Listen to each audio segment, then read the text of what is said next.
Awesome. And it looks like I think we're ready for one of our first live questions. I'm not going to just read from the chat. I'm getting a lot of them direct message, but we'll go ahead and let the Reverend, I saw that you had a question. If we want to go ahead and unmute you, if you want to go ahead and ask one of your questions to Victor.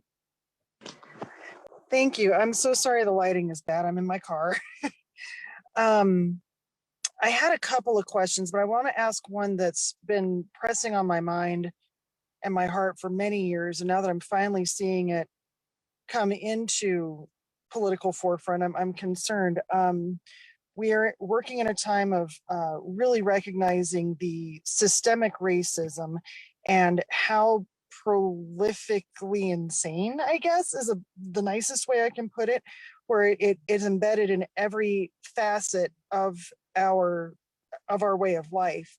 My major concern truly at this point is looking at what we can do, not only nationally, but also locally, to look at to address specifically police violence against people of color, and to ensure that we are working towards an equity for humanity in this case. I don't know if that makes any sense. Tell me if I need to reword it. No, I really appreciate that question. And I want to share a story that we've heard that's been brought forward because of the courage of a family to speak up. The story of Alicia Lucero, who was a member of our community, who at a time when she needed help was dealing with a behavioral health crisis, a moment of mental health crisis, was greeted by the Bernalillo County Sheriff's Office, who came to her RV, and instead of being met with love, with compassion, that meant that a mental health centered approach should have reached to, instead she was shot 21 times. She wasn't even 5 feet tall and was met with 21 gunshots. I was at a silent protest not 2 weeks ago where she shared that story, and I had an opportunity to hear from her.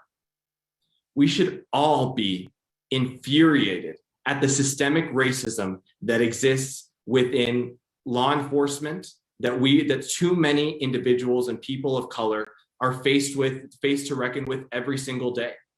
You know, the killing of individuals by police is a national epidemic. But here in Albuquerque, it's 3 times higher than it is across the rest of the state. It's an injustice. It has to change. And it begins by changing the way that we are making investments, de-investing from law enforcement, focusing and targeting our investments into other services, such as behavioral health services, mental health services, making sure that we are right-sizing, that we're looking to public health and social work approaches, and not just the militarization of our police. We need to end the militarization of our police and then invest those resources back into the type of interventions and the type of resources that our communities have been demanding. You know, I understand exactly why we are all so frustrated at what we are hearing, at the inaction that we are seeing time and time again. Every single time we hear about another tragedy, it's because it doesn't seem like anything is changing.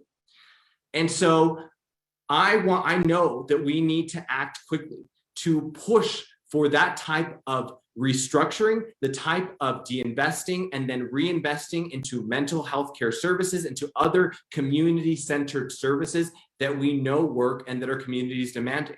I also am going to be a strong fighter of ending qualified immunity at the federal level. We need to make sure that those individuals who perpetrate some of the largest injustices need to be held accountable, and that accountability can happen by eliminating qualified immunity at the federal level. We also need to make sure that we are looking to end the school to prison pipeline. It is ridiculous, the ratio that we see of hundreds of students for every social worker in our schools, hundreds of students for every single counselor in our school. And yet We are instituting a system where students are punished because of a simple dress code violation, because they chose to wear a hoodie. It leads to a pipeline of Black and brown New Mexicans who are incarcerated at overwhelming rates. We need to end the school to prison pipeline. And so addressing and completely and massively overhauling the way that we look at law enforcement needs to be a priority. Ending the school to prison pipeline needs to be a priority. Ending qualified immunity needs to be a priority. And those are going to be priorities for me when I'm elected to Congress.